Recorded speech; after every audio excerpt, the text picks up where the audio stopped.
Well, hello, everybody, and good afternoon to you. Uh, I'm Haneefah Khaaliq here, live streaming right now on Facebook, Instagram, Twitter, Periscope, and YouTube. And it's wonderful to be with you all this afternoon. It's a beautiful day outside. Thank you so much for tuning in. I am running for United States Senate right here in Indiana in 2022, and I'm starting my campaign right now because I believe that's what it's going to take in order for me to win. This is my sixth virtual town hall that I'm having for Anderson, Indiana, and my town hall series was originally planned to be in person, but of course, due to COVID, here we are doing these virtually. My plan is to reach out to each of the nine cities in each of the nine congressional districts of Indiana, just to give you guys out there an opportunity to get to know me and who I am as a person, but also to ask any questions you may have. I'd like to start off this town hall, virtual town hall, by first informing all listeners that each Saturday from July through September the 12th at 1 p.m. Central Time, I will be hosting these live town halls. And they're coming not just from Facebook, but from all of my social media accounts. So if you have any questions throughout the stream, I'm going to ask you to place it in the chat so that Greg can let me know that you have a question there. And Greg is assisting me today. Thanks so much, Greg, for your help. So first, those of you who have been tuning in each Saturday, thank you so much for doing so. And to my Anderson listeners, I say again to my Anderson listeners, thank you so much for tuning in especially.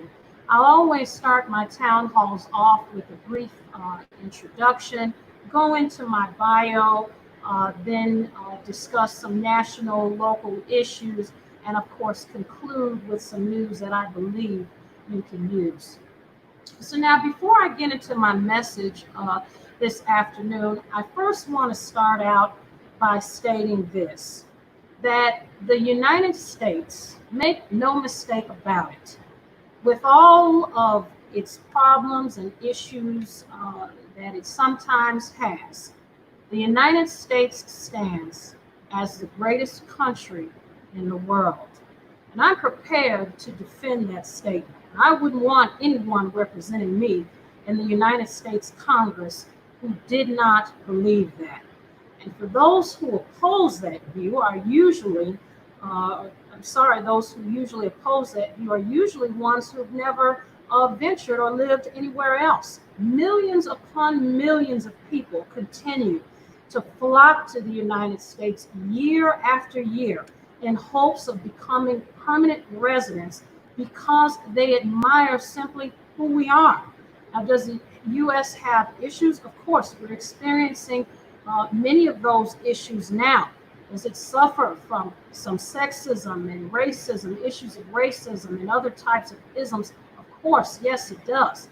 But it was in Philadelphia, 1787, when Benjamin Franklin rose to address the Constitutional Convention, and he said, when you assemble a number of men to join in their wisdom, you inevitably assemble those men with all their prejudices, their passions, their errors of opinion, their local interests, and their selfish views. I'm going to take it a step further, Ben, by stating that when you assemble different men and women from all types of countries and backgrounds and ethnicities and cultures, you get the same thing, differences of opinion, unoppressed. So here in the United States, we're allowed to express our differences. We use those differences to move forward and to grow together and to become stronger. And as with anyone, when they're going through growing pains and changing, there are growing pains. And that is what we see unfolding and happening in our country right now. This is the definition of America and has always been. And as John F. Kennedy once stated, democracy is messy and never easy, but it is worth it. America is and will always be the greatest experiment, bringing all types of people together with different ideas, viewpoints, and beliefs under one roof and still able to function as an extraordinary machine, one that I stand proud of. The United States, ladies and gentlemen, those in between and those who choose not to identify, remains in a work of progress. And in order to form a more perfect union, we must continue to fight to establish justice, ensure domestic tranquility, provide for the common defense, promote the general welfare, and secure the blessings of liberty to ourselves and our future generations. Remember, we're all in this together. All that's going on in the world right now or around us may not be our fault, but it is our fight, and we will fight until the very end, because we are American. We are resilient. Even if we lose, we win. For those of you just tuning in, I'm Haneefah Khaaliq. I'm running for United States Senate right here in Indiana in 2022. And I'm starting my campaign right now because that's what I need to do in order to win. Additionally, I'm asking each of you to head over to my ActBlue account. I'm asking each of you to contribute to my campaign. The name of my committee is Haneefah Khaaliq, which is for Haneefah. For monthly subscribers, I'm going to throw in a nice t-shirt for you. And thank you so much for your contribution.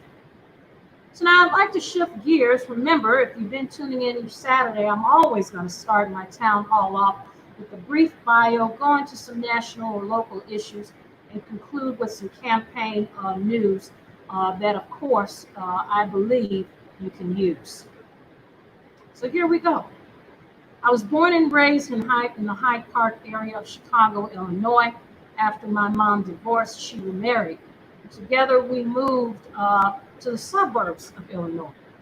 Some of you may remember this when the steel mill shut down in Illinois. We packed up and we moved to Indiana. I've been a proud Hoosier ever since the year 2000. I graduated from Lake Central High School in St. John, Indiana, and went on to graduate from both IUPUI and Valparaiso University Law School.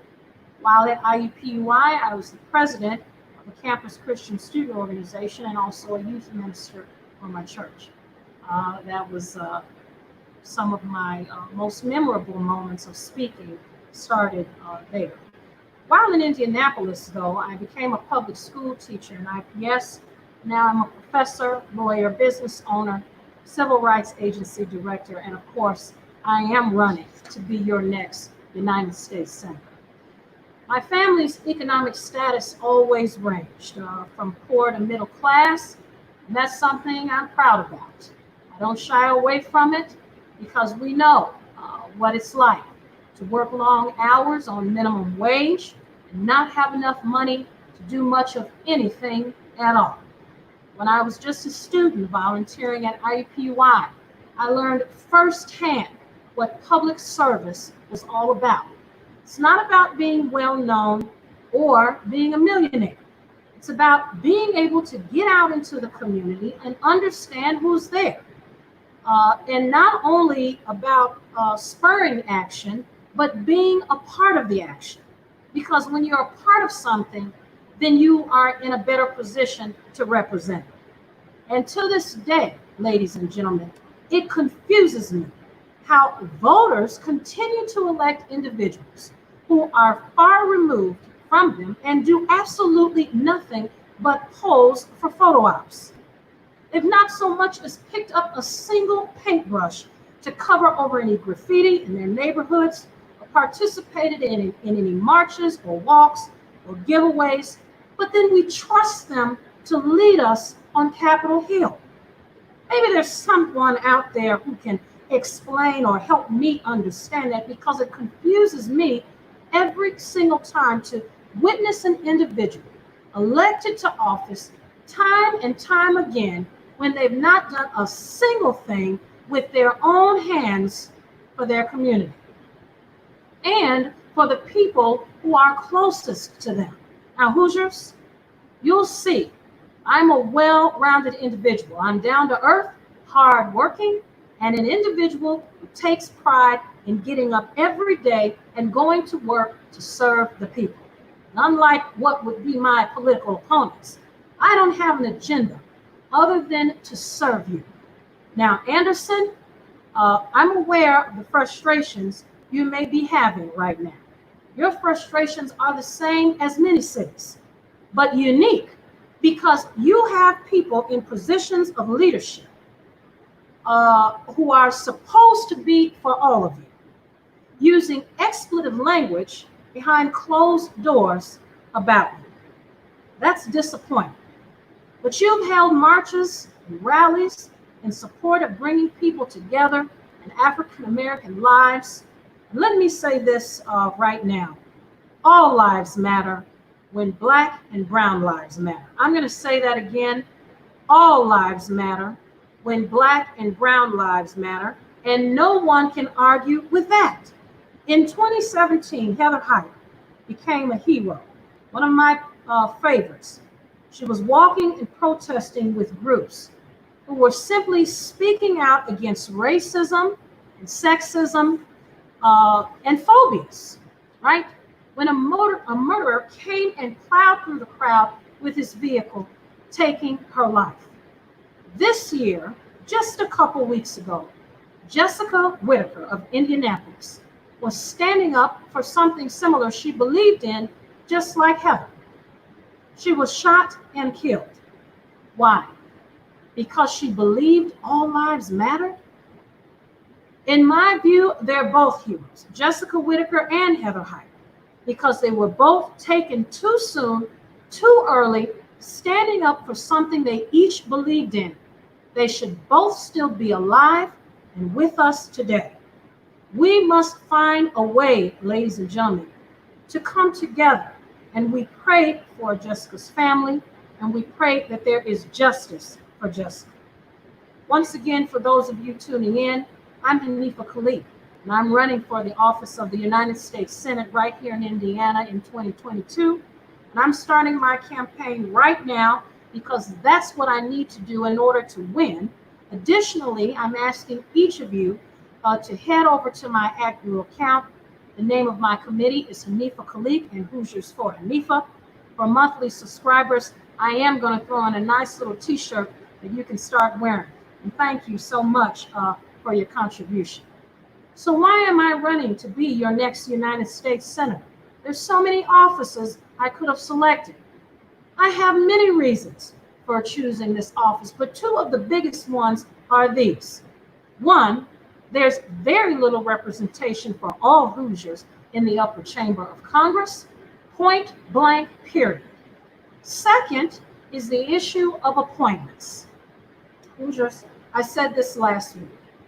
One of the jobs of a United States Senator is supposed to be to help the president appoint the best officials to preside over the various governmental agencies and to appoint only the best unbiased federal judges.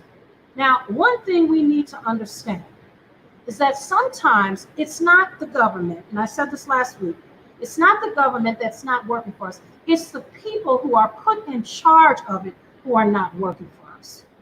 So right now, I see appointees making decisions along party lines and even having the nerve to give federal contracts over to their buddies. And I just don't think that's fair to the American people or our taxpayer dollars. So expect me to object quite quickly to any appointment if I see any signs of inability to carry out one's duties as a neutral, impartial agent, able to faithfully execute the laws as written in force, no more, no less, focusing carefully on the needs of all Americans. Or maybe as a voter, you've had it all wrong. Maybe you've been distracted by all the wrong things about a candidate, things that don't matter. Immutable characteristics, viability only as it relates to money, and whether or not they're an insider, whether or not you've heard their name already. In 2022, I'm giving you a chance to make that right. Let's go back to what our founding fathers and mothers intended. And that was to elect average working Americans like you and I for these positions of power. Why? Because we're the closest ones to our own problems.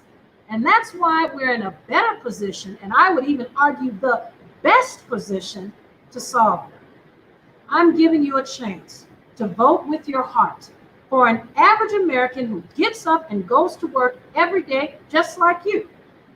An average American who has both moments of triumphs and struggles and takes pride in both. And maybe I take more pride in the struggle because afterwards I'm stronger than what I was before. Now, right now, we have two sitting United States senators who couldn't be more far removed from reality if they could experience it in 4D. On Thursday, I posted 5 things I would do for Hoosiers right now if I was the United States Senator.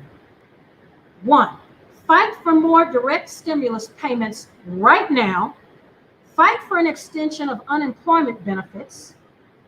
Stand against taking a recess during a pandemic, for goodness sakes, or any other states of emergency. Dialogue with average working Americans. Work to provide greater funding to social assistance programs and state and local governments. And number 6, finally, fight for your access to affordable health care. What do we have now? I'm going to tell you what we have now. We have senators complacently sitting at home on recess. They didn't even object to it. They just took it. While the rest of the country attempts to figure out what to do and can't even properly come to consensus on wearing a face mask? Give me a break. COVID info is now being filtered through the White House before it gets to the CDC? Give me another break. When did practicing precaution and safety or releasing pertinent information to the American people become a political position? This is absurd. I can't even believe that we're allowing this to happen. Ladies and gentlemen, we remain in a state of urgency on so many issues. I don't even know where to begin. My God, we just want leaders who can lead for once. We just want leaders that know how to lead, how to plan ahead, and not wait around, and ones who know how to put us first in a position of readiness. Now, as a future United States Senator for the state of Indiana, I remain humbled. It makes no difference to me if someone new should come along and gain your interest. I have made my voice very plain and clear to you. I have made my intentions very plain and clear to you early on, that I promise to represent you no matter where you come from or who you are. No other candidate is going to say that because they know it wouldn't be true. And they know they would be blatantly lying to you. In closing, and before I open it up for questions, I want to make sure I share just a few things with listeners. If you believe or suspect at any time that you have become a victim of discrimination in housing or in employment during COVID, and this also goes to individuals who are differently able, please contact your nearest Human Rights or Human Relations Commission. We will help you for free. I also want to take a moment to give my respects to 2 pillars who died in civil rights this week here. Representative John Robert Lewis, Reverend Cordy Tyndall, C.T. Vivian. Both men walked the walk.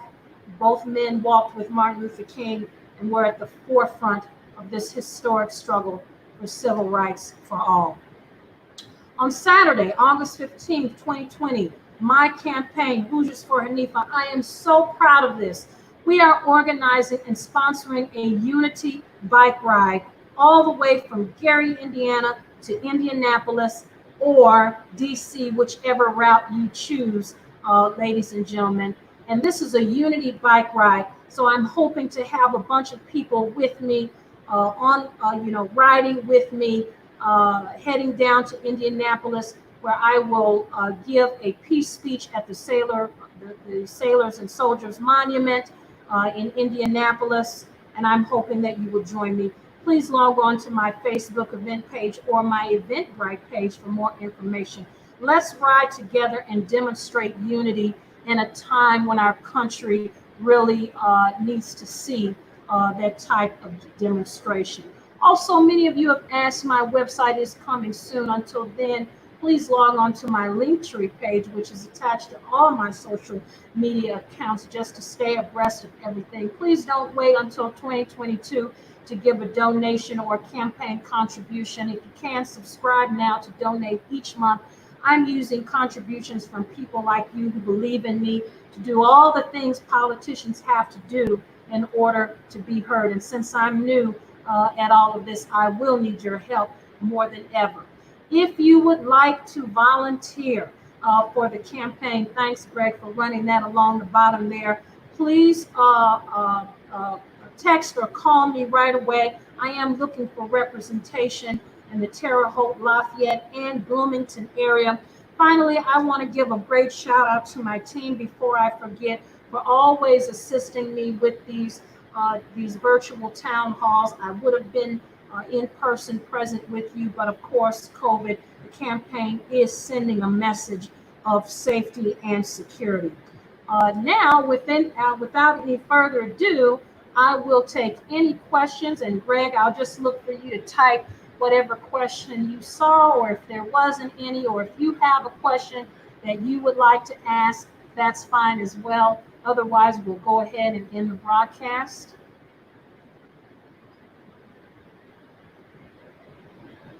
Okay, thank you. So the question that's been asked is, what is your view on mandating masks in Indiana? So, ladies and gentlemen, this is one of the things that I mentioned just a few moments ago. Listen, there shouldn't be any argument about whether or not you should wear one. You heard it come from Dr. Fauci.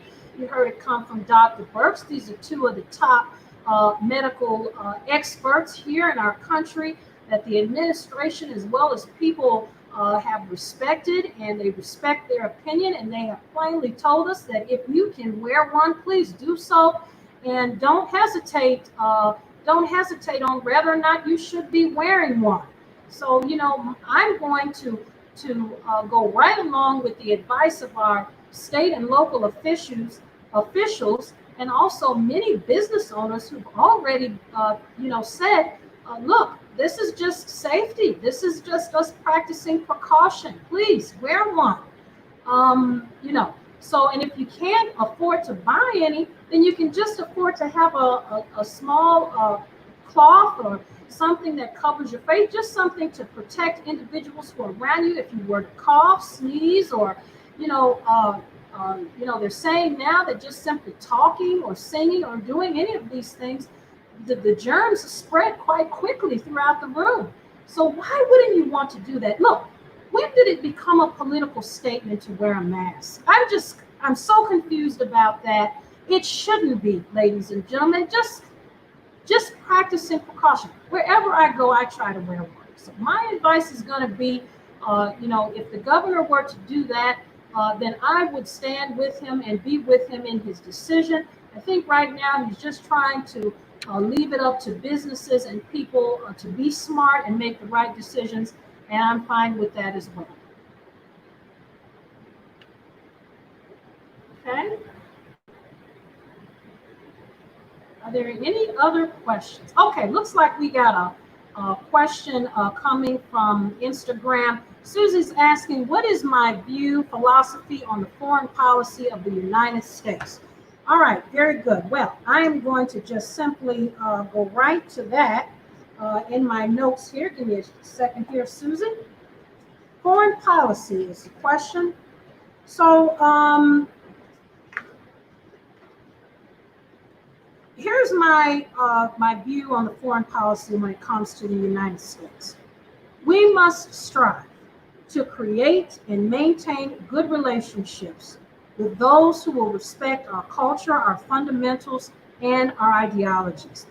To that end, we must find ways to safeguard our interests while maintaining those international relationships for the good of all humanity. We need to work with international governments and agencies to achieve better communication while spreading the democratic message worldwide. Okay, so in accordance with the foreign policy of the United States, my goals as a future United States Senator are twofold. One is going to be to properly budget for civilians and our military and to regulate commerce between foreign nations. Additionally, my foreign policy aligns with that of the state, and that is to build and sustain a more democratic, secure, and prosperous world for all for the benefit of the American people and the international community. Now, if you have a more specific question with respect to what's going on in a particular country, then just let me know. I can dive a little bit deeper. It looks like we have a little bit more time, but that's generally my philosophy in keeping with, in accordance with that which would be the foreign policy of the United States. Thank you, Susan. Any other questions? Any other questions?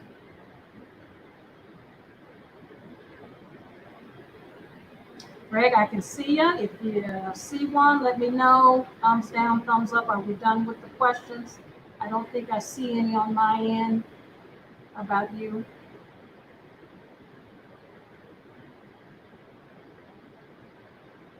Thanks, Tammy. I see you. Shout out to Tammy. Thank you.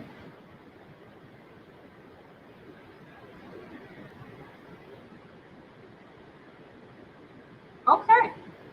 Okay. Looks like we're all set to go with questions.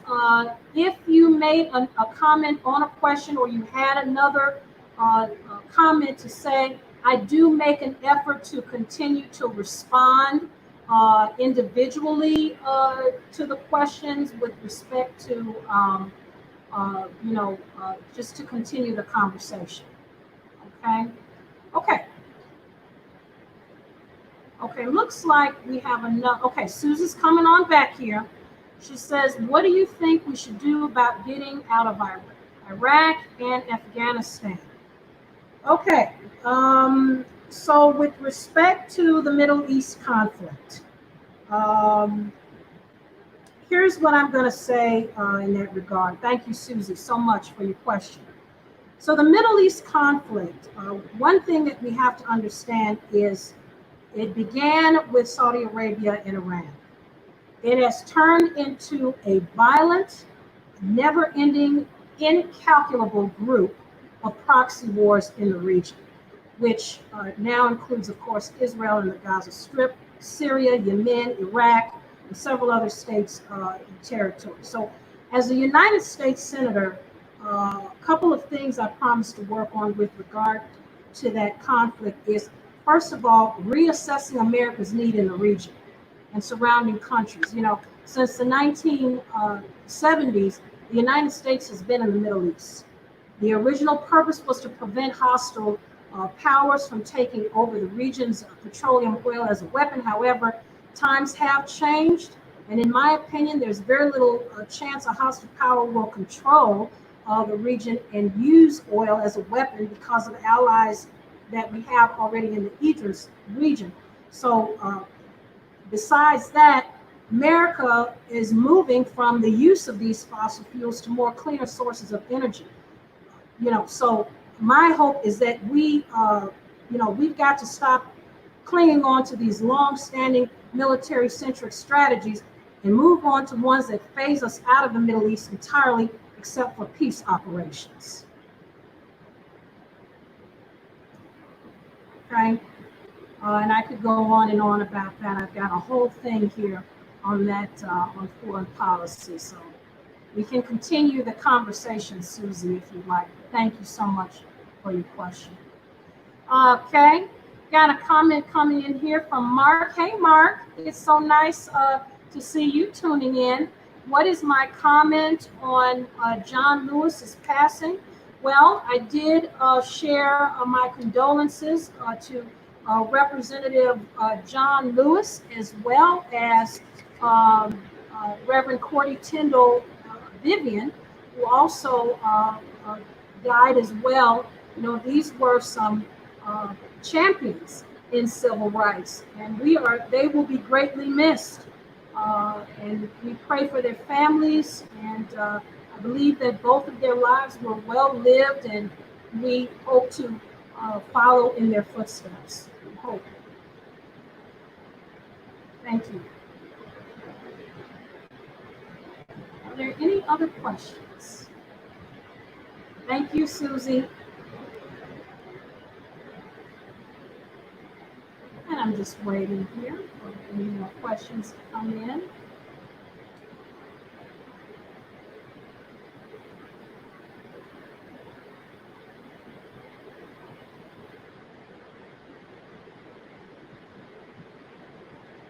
How's it looking over there, Greg?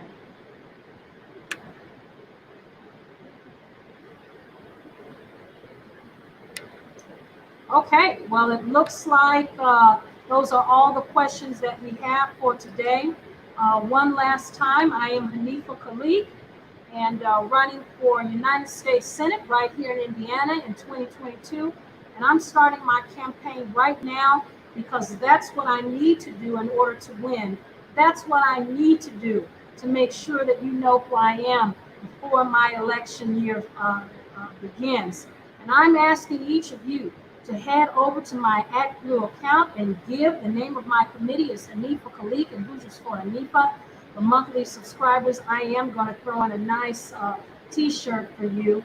Thank you so much for your contribution in advance. Please remember, next Saturday is July 25th, and I will be here live and virtual once again at 1 p.m. Central Time. And this time, I'm going to be talking to Indianapolis, Indiana, and I just cannot wait. I am so excited. Until then, please take care of yourself. Stay safe out there. God bless you. God bless Indiana. And God bless America. Thank you.